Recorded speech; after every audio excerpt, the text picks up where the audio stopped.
I'm back. Hi out there, it's Robert Cooperman, and welcome to Stage Right. This is the podcast that was on Right American Media for a number of years, but I don't know what happened to Right American Media, so now I'm back on my own, and I'm happy to see you all, and I hope you're happy to see me. Hey, so getting to know you now, we'll start off with a little introduction. Who am I? I don't know. No, I'm Robert Cooperman, and I am a theater producer in Columbus, Ohio. I am the founder and president of Stage Right Theatrics, which is the country's only, you heard that right, only conservative theater company. And we put on plays that support something we call the natural theater. And I'm going to talk about that in a little bit. I'll keep you in suspenders. I am a playwright, trying to get some stuff done, get some stuff out there. You know, I found out recently that you don't get your stuff produced if you don't send it out to producers. I just discovered this. So I'm going to start sending my things out to producers. And that's my first tip to all of you out there. Make sure you send your stuff to producers.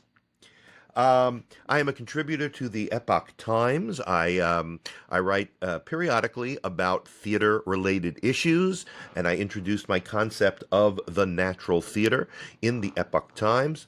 And also, my theater background is well, I've loved theater since I was in third grade, and my elementary school took us on a trip. I'm from New York. If you didn't pick up the accent yet, I'm from New York City.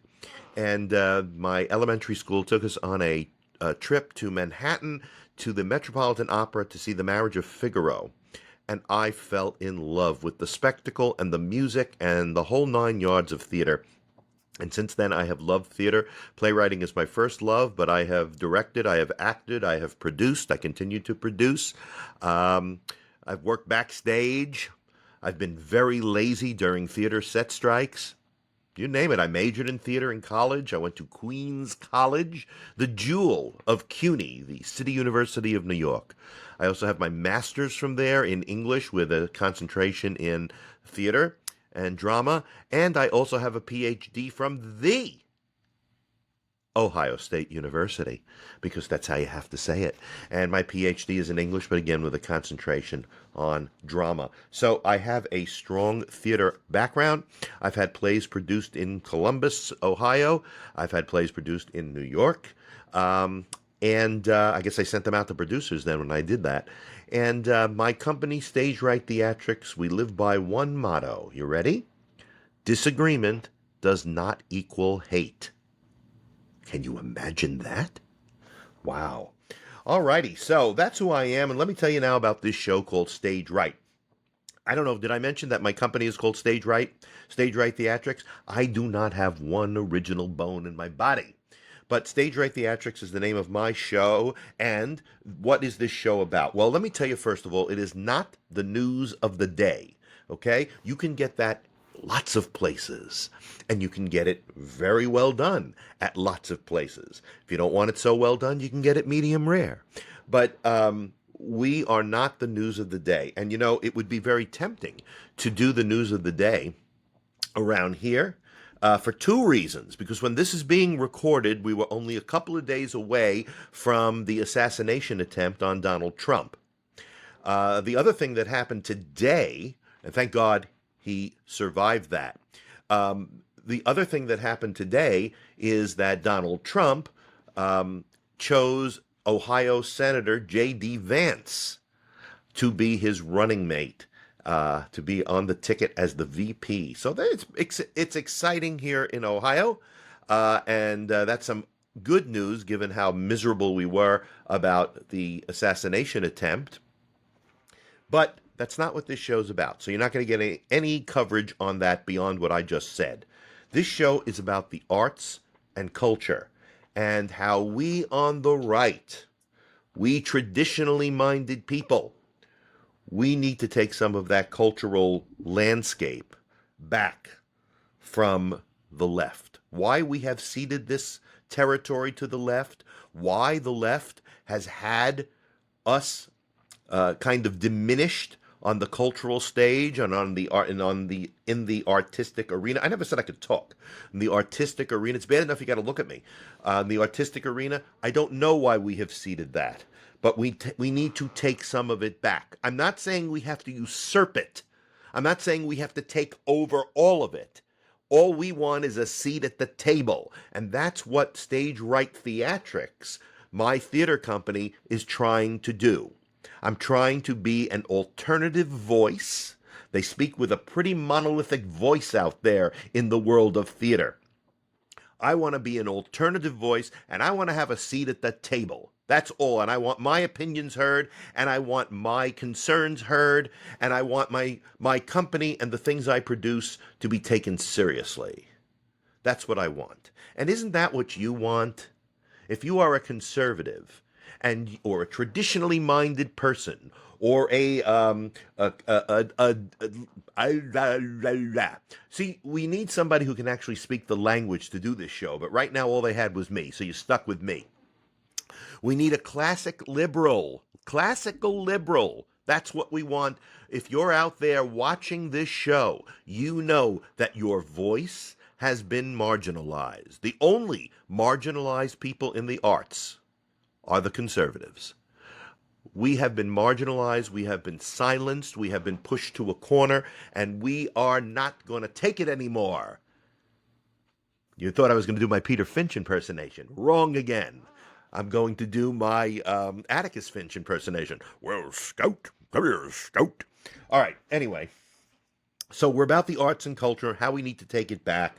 What we are about is reintroducing, reestablishing Western culture to a nation that has chosen, for some reason, to reject it. At least that's what we see in the mainstream, right? This Western culture thing just didn't work out, you know? This American experiment, not so good, right? Well, we think it's terrific. We think it's the only way to pursue life and liberty, and we think it's the best system on earth. America is the greatest country on earth. We need to live that and not sit and wallow in misery about what we think we should be. I could tell you what we should be. We should be something that we used to be. We'll talk more about that. Okay? As I said, I'm keeping you suspenders here. Western culture has brought the world some very wonderful things, such as, I don't know, an end to slavery. Oh, yeah, that one, right. A monotheistic worldview. I heard that somewhere. And a sensible look at sex roles. I'm not saying gender. Sex roles, family, those kinds of values. But the left, which the left has rejected. And our job is to bring it back to the table for discussion. And not be afraid of it. And not be ashamed of it. And say it and talk about it with pride. We're about embracing and celebrating the philosophy of this nation and the founding of this nation and applying it to the arts through what I call, which I mentioned before, the natural theater. So what is the natural theater? Well, the natural theater produces plays. That's what we do. This is something that Stage Right came up with. I was pretty instrumental in that, as you can imagine. The natural theater produces plays that are guided by our nation's founding principles of individualism, moral virtue, reason, and human nature. You know, the very thing the left rejects, human nature. We believe in it. We believe it works all the time. We believe there's no escaping it. So how do we apply that to art? Well, I'll tell you. One of the things we do in the plays that I produce is that we reject victimization as the cause of conflict, and we substitute dismay and meaninglessness with hope and redemption. Now, I'm not saying that this is Pollyanna, folks, okay? This is not Pollyanna. But this is a realistic look at the world. The world is not all misery. You know, you walk out of the theater sometimes today, and you want to slit your throat because it is so depressing. There's no hope. There's, only factions fighting each other. And we have poor victims on stage, poor victim protagonists who are victimized by, any number of things: the system, the man, a number of things that the government's the biggest oppressor of all. A number of things that make us victims. And we reject that at Stage Right Theatrics, and we're going to reject it on this show. So we're not going to talk about being victims. We're going to talk about rising above victimhood. Imagine that. We present plays that celebrate the individual who triumphs over adversity and does not see him or herself as a victim. You notice I didn't say them, does not see themselves as a victim. No, on Stage Right, we have he and she, male and female. What is this world coming to? We have heroes. I'm not saying Superman who stands up there with a big S on his chest. I'm just talking about everyday people who do heroic things by overcoming adversity. That's how they do it. By not claiming victimhood. That's how they do it. By living moral and virtuous lives. That's how they do it. We present conflict as a natural consequence of human nature, not the oppressor versus the oppressed. That is a Marxist scenario. This country is not a Marxist playground, as much as people on the left would like it to be. We are not that way. We believe in human nature. That will guide us. That will allow us to make some mistakes, and the plays that we produce maybe provide the course correction for those mistakes. We are the antidote to the theater of misery. And I relish in saying that because the first article I ever wrote for the Epoch Times, which explained the natural theater, it was entitled The Natural Theater, the Antidote to the Theater of Misery, where everybody's miserable, where life is miserable, where life doesn't have any meaning, where, meaningless sex, drug use, immoral acts are the norm because, hey, nobody's watching over us, right? We don't believe that.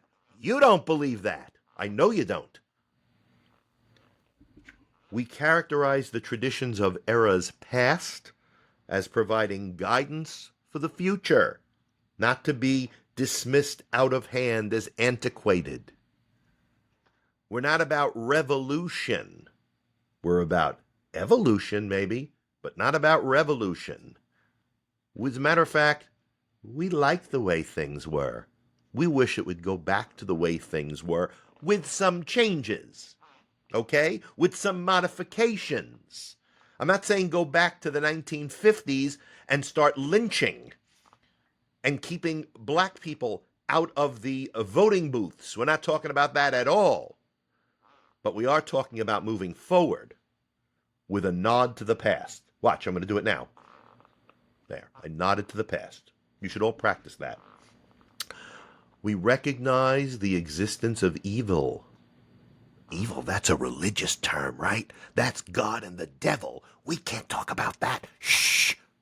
No, we're going to talk about it. There is evil in this world.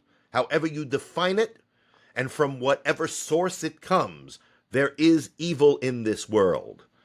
And we must recognize it, we must expose it, and we must defeat it. And you know what? That's usually pretty easy to do.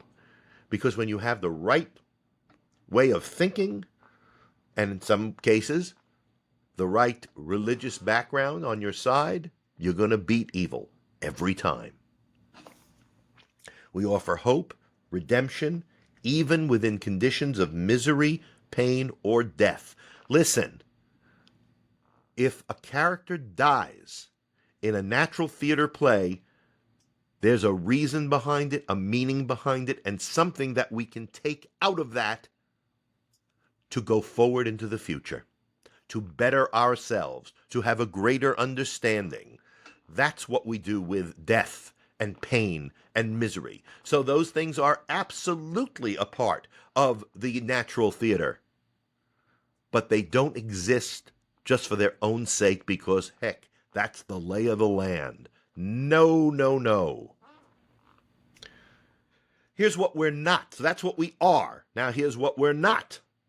We are not corporate musicals. We're not money-making revivals. We're not blockbuster theatrical extravaganzas, which are often defined as conservative because they're all out to seek a profit. We're not, what do they call those musicals, corporate musicals, right? We're not that at all.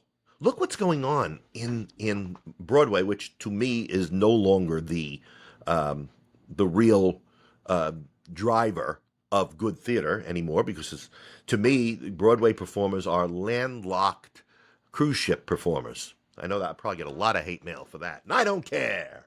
Arr. Anyway, but look at the things that are going on, right? Shrek, Back to the Future, all the musical, right? Mean Girls, the musical. Addams Family, the musical. Everything's a freaking musical, okay? And they don't deserve to be a musical. Christmas Story, the musical. What's next? Everything's turning it into a musical. SpongeBob, the musical.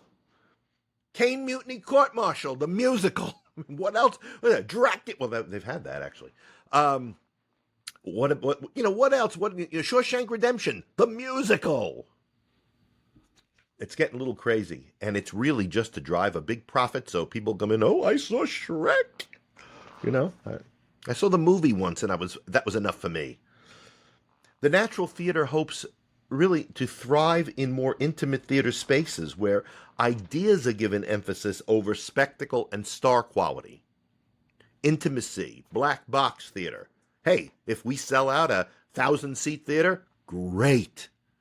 But we really do like those smaller spaces. And 200 people maybe a little more. I'll tell you why. Remember back when you were in college? If you took a class and there were 20 people in the class, you had a very different experience than when you took that intro to communications class in your lecture hall and there were 400 people in it. It wasn't the same dynamic. And let me tell you, those things I learned, if I learned anything, in those lecture halls cannot compare to the things I learned and took in and kept with me in those more intimate classes with professors who ostensibly knew what they were talking about, as opposed to, those lecture halls with the graduate associate teaching it, very often who couldn't speak English as a first language. Very difficult. So, and we have nothing against people who don't speak English as a first language. So give that one up. We are no different than groundbreaking theater practitioners like Autaud and Brecht. I love saying his name, Bertolt Brecht. Albeit from a decidedly different political, if you will, point of view. It's our belief that traditional responses to social and cultural and political movements are every bit as legitimate as those of the left. When something happens in our culture, and immediately a play is written about it, or a musical, and it's so often only from the left's point of view. They're outraged. They're always outraged. They're outraged at the events going on. They're outraged at the Supreme Court decision. I'm surprised that we're not going to have some musical about the Supreme Court, decisions that have come down recently that more traditionally minded people like. So we are kind of lost because those on the right who see things in society, in our culture, that we don't like, we're supposed to shut up about it. Now, it's true. One of the first things that we don't do on the right is write a play about it. But we could. And that's something for another show, and I'd like to tackle that subject, and that is, why don't conservative people, why don't traditionally minded people go to the theater? What is it about theater and the arts in general that turns people on the right off? Now, there's lots of reasons, and we can talk about it, but something for you to think about for the next show. This is our introduction show. So, something more to think about. You know, James Madison, I hope you've heard of him. You mean Dolly's husband? Yeah. James Madison wrote in the Federalist Papers, Federalist 51, he said, "If men were angels, no government would be necessary." And what he's talking about there is he's in the context of the defending a government structure for flawed human beings, for the nature of humanity. Think about this. This is something that I thought about after hearing that wonderful quote and reading the Federalist Papers, which I recommend. If men were angels, and by men I mean everybody, of course, you realize that, right? Not just the male people or people identifying as male today. If men were angels, no theater would be necessary either. Because this is the context of presenting theater for and about flawed individuals who succumb to the natural inclinations of humanity. So it's something that I've worked on, something I think about, and something I'd like you to think about, is this whole notion of the purpose of theater and how we can get back to a more traditional, if you will, religious kind of theater. And that's the article that I'm writing in the Epoch Times, that hoping to get that out very, very soon, working with my editor, about the parallel between attendance in the pulpit, or attendance in the pews, sorry, if you get all in the pulpit and be nobody in the pews, and attendance in the theater. They are parallel to me. The theater's origin is in a religious context. And for some reason, in a modern America, although we're not as bad as Europe, but for some reason in modern America, we're not attending church and we're not attending theater. And we're losing two very important and parallel institutions. But listen, all the institutions in this country are under attack. And that's what we're here to defend, but from the arts point of view. So that's who we are. That's what we strive to do here at Stage Right. And I hope you'll join us for additional shows, because we are going to expand what we're doing. Okay, we are going to start live streaming. This is recorded. I'm playing around with the live streaming and the recording and the editing, and I'm playing around with it, but we're going to have live streaming eventually, and I'm going to be able to take calls from you. And I want to hear what you have to say. And I'm not going to screen you out if I think you're going to disagree with me, because disagreement does not equal hate, right? So I'm going to take calls from listeners. We're going to have guests on from the arts. We used to do this on my old show, which was called Stage Right. I told you I have no originality. And they can be people from film or television or the performing arts like theater, dance, people who are on the conservative or more traditionally minded people who are afraid to speak up because they're afraid of their livelihood. They're afraid of that they won't have a job. They're afraid that people will unfriend them on Facebook. And you know what? I understand that. But if we don't speak up as conservatives in the arts, then we are not only losing a major opportunity to have our voices heard, but we are once again ceding ground to the left who wants to silence us. We are not trying to silence anybody on the left. They can jabber on all they want. But we are here to introduce our voice and to make it strong and to make it important. So I hope you will join me. And we're going to discuss Western values and Western culture and all those things that really make life and an appreciation of liberty so valuable to us. So, how can you find out more? My website is stagert.org. Stagert.org. Just punch that in and you will get to my website of Stage Right Theatrics. It will tell you what's coming up on our production scale. It's has ways to support us, which I'll talk about in a minute. I'm hoping you'll pay attention to that one. You can also email me. I love to hear from people, and I'm not too big or important, believe me, that I wouldn't respond to you. Okay? And that is Stage Right 826, all one word. I'm from New York. Stage Right 826 at gmail.com. So our website is stagert.org and our email is stageright826 at gmail.com. Now, if you're interested in helping us, we can use your help from a financial status. And I'm sorry to be so crass and have to come on here with with my cap in my hand, but we've had some financial difficulties, and I'll talk about that on another show. Maybe the next one we'll talk about how we get turned down regularly from arts councils and granting organizations.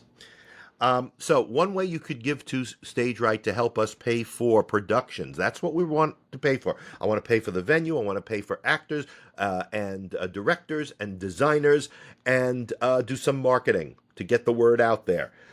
You can go to Give, Send, Go, and you could make a donation to us. You can send us a check to Stage Right Theatrics, P.O. Box 51, Dublin, Ohio, 43017. Any amount helps. Every amount helps. We are also part of Kroger's Community Rewards Program. And if you don't have a Kroger near you, you might have a Ralph's or one of those other Kroger chains. They own 150,000 supermarkets, and they just merged with Albertsons.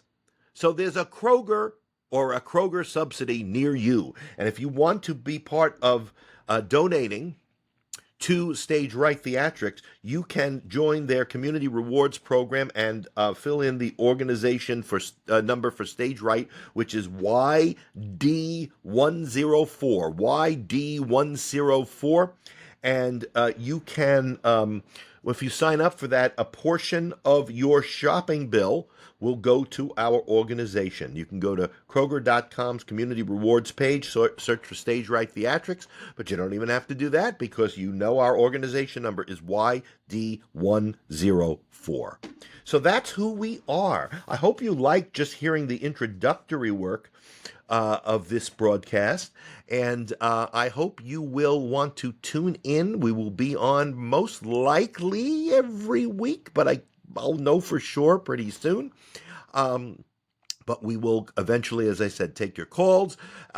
Write to me with questions, things you want to discuss. We've got a lot to talk about, not only about the things that are concerning to my theater company and to conservatives and more traditionally minded people throughout the fruited plain, but also some of the artists who are out there. We're going to talk with them. We'll see what it's like to be on the other side of a monolith that's trying to keep you down.